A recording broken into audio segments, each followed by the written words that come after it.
ਬਿਸਮਿਲ੍ਲਾਹਿਰਰਹਿਮਾਨਿਰਰਹੀਮ ਅਸਲਾਮੁ ਅਲੈਕੁਮ ਜੀ ਆਇਆਂ ਨੂੰ ਖੁਸ਼ ਆਮਦੀਦ ਤੁਹਾਡੇ ਆਪਣੇ ਚੈਨਲ ਸਕਾਈ ਰੈਸਪੀ ਤੇ। ਅੱਜ ਮੈਂ ਤੁਹਾਡੇ ਨਾਲ ਸ਼ੇਅਰ ਕਰੂੰਗੀ ਭੁੰਨੇ ਹੋਏ ਚਨਿਆਂ ਦੀ ਰੈਸਪੀ।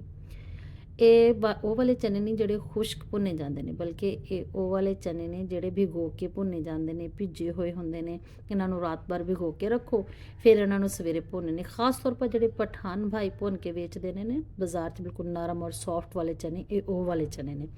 ਇਹਨਾਂ ਨੂੰ ਕਿਸ ਤਰ੍ਹਾਂ ਭੁੰਨਣਾ ਹੈ ਮੈਂ ਤੁਹਾਨੂੰ, ਅਗਰ ਤੁਸੀਂ ਚਾਹੁੰਦੇ ਹੋ ਕਿ ਤੁਹਾਡੀ ਰੈਸਪੀ ਬਿਲਕੁਲ ਵੀ ਖ਼ਰਾਬ ਨਾ ਹੋਵੇ ਤੇ ਵੀਡੀਓ ਨੂੰ ਫੁੱਲ ਵਾਚ ਕਰਿਓ। ਅਕਸਰ ਲੋਕ ਤੁਹਾਨੂੰ ਦੱਸ ਰਹੇ ਹੋਣਗੇ ਕਿ ਇਹ ਨਮਕ 'ਚ ਭੁੰਨੇ ਜਾਂਦੇ ਨੇ, ਜਿਹਦੇ ਵਿੱਚ ਬਹੁਤ ਜ਼ਿਆਦਾ ਕੜਾਹੀ 'ਚ ਨਮਕ ਪਾ ਲਓ ਜੀ, ਉਹਦੇ ਵਿੱਚ ਚਨਿਆਂ ਨੂੰ ਪਾ ਲਓ। ਤੁਸੀਂ ਖੁਦ ਸੋਚੋ ਕਿ ਜਦੋਂ ਇੰਨਾ ਜ਼ਿਆਦਾ ਪਾਣੀ ਚਨੇ ਛੋੜਨਗੇ, ਭਿੱਜੇ ਹੋਏ ਚਨੇ ਚਾਹੇ ਇਹਨਾਂ ਨੂੰ ਜਿੰਨਾ ਮਰਜ਼ੀ ਖੁਸ਼ਕ ਕਰ ਲਓ, ਜਦੋਂ ਇਹਨਾਂ ਨੇ ਸੇਕ ਦੇ ਵਿੱਚ ਜਾਣਾ, ਇਹਨਾਂ ਨੂੰ ਸੇਕ ਲੱਗਣਾ, ਇਹਨਾਂ ਨੇ ਪਾਣੀ ਛੋੜਨਾ। ਜਦੋਂ ਇਹਨਾਂ ਨੇ ਪਾਣੀ ਛੋੜਨਾ, ਇਹਨਾਂ ਨੇ ਆਪਣੇ ਅੰਦਰ ਨਮਕ ਜਜ਼ਬ ਕਰ ਲੈਣਾ। ਫਿਰ ਉਹ ਜਿਹੜਾ ਨਮਕ ਹੈ ਇਹਨਾਂ ਨੂੰ ਕੜਵਾ ਕਰ ਦਿੰਦਾ। ਇਹਨਾਂ ਨੂੰ ਸਿਰਫ ਉਨਾ ਕੁ ਨਮਕ ਪਾਣਾ ਜਿੰਨਾ ਸਾਨੂੰ ਚਾਹੀਦਾ ਕਿ ਇਹ ਹਲਕੇ ਨਮਕੀਨ ਹੋ ਜਾਣ।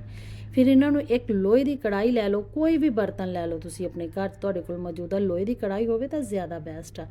ਉਹਦੇ ਵਿੱਚ ਬਸ ਇਹਨਾਂ ਨੂੰ ਖੁਸ਼ਕ ਪਾ ਲੈਣਾ ਔਰ ਹਲਕੀ ਤੋਂ ਮੀਡੀਅਮ ਆਂਚ ਦੇ ਵਿੱਚ ਇਹਨਾਂ ਨੂੰ ਤੁਸੀਂ ਇਸ ਤਰ੍ਹਾਂ ਹਿਲਾਉਂਦੇ ਜਾਓ ਤੇ ਭੁੰਨਦੇ ਜਾਓ। ਪਹਿਲੇ ਤੁਹਾਨੂੰ ਲੱਗੇਗਾ ਕਿ ਥੋੜੇ ਜਿਹੇ ਨਾਲ ਚਿਪਕ ਰਹੇ ਨੇ, ਲੇਕਿਨ ਜਿਸ ਤਰ੍ਹਾਂ ਇਹ ਖੁਸ਼ਕ ਹੋਣਗੇ, ਆ ਦੇਖੋ ਤੁਸੀਂ ਕਿ ਇਹ ਬਿਲਕੁਲ ਵੀ ਨਾਲ ਨਹੀਂ ਚਿਪਕ ਰਹੇ। ਇਹ ਸੇਮ ਉਸੇ ਤਰ੍ਹਾਂ ਬਣਨਗੇ ਔਰ ਸੌਫਟ ਵੀ ਹੋ ਜਾਣਗੇ। ਆ ਦੇਖੋ ਮਾਸ਼ਾਅੱਲਾ ਕਿੰਨੇ ਜ਼ਿਆਦਾ ਸੌਫਟ ਹੋ ਗਏ ਨੇ, ਔਰ ਸਿਰਫ 3 ਤੋਂ 4 ਮਿੰਟ ਦੇ ਅੰਦਰ ਹੀ ਇਹ ਸਾਰਾ ਪ੍ਰੋਸੈਸ ਜਿਹੜਾ ਨਾ ਹੋ ਜਾਂਦਾ।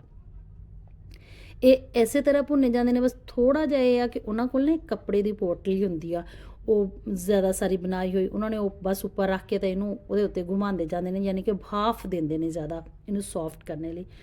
ਔਰ ਦੇਖੋ ਤੁਸੀਂ ਮਾਸ਼ਾਅੱਲਾ ਇਹ ਜ਼ਬਰਦਸਤ ਜੀ ਭੁੰਨ ਕੇ ਤਿਆਰ ਹੋ ਗਏ ਨੇ। ਉਹ ਵਾਲੇ ਚਨੇ ਨੇ ਜਿਹੜੇ ਅਸੀਂ ਸਾਲਨ ਬਣਾਉਂਦੇ ਨੇ, ਘਰ 'ਚ ਖਾਂਦੇ ਨੇ, ਕੋਈ ਖਾਸ ਚਨੇ ਨਹੀਂ ਹੈਗੇ।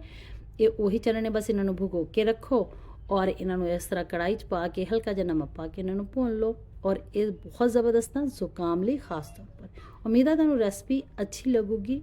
ਅਗਰ ਘਰ ਵਿੱਚ ਬੱਚਿਆਂ ਨੂੰ ਜ਼ੁਕਾਮ ਹੋਇਆ ਹੋਵੇ ਤਾਂ ਇਹਨਾਂ ਨੂੰ ਇਹ ਵਾਲੇ ਚਨੇ ਬਣਾ ਕੇ ਦਿਓ, ਯਕੀਨ ਕਰੋ ਤੁਸੀਂ ਜ਼ੁਕਾਮ ਬਹੁਤ ਜਲਦੀ ਰੁਕ ਜਾਏਗਾ। ਇਹਦੇ ਨਾਲ ਹੀ ਤੁਸੀਂ ਆਪਣਾ ਰੱਖੋ ਖਿਆਲ। ਮੈਨੂੰ ਦਿਓ ਇਜਾਜ਼ਤ, ਅੱਲਾ ਸੋਨੇ ਦੇ ਹਵਾਲੇ।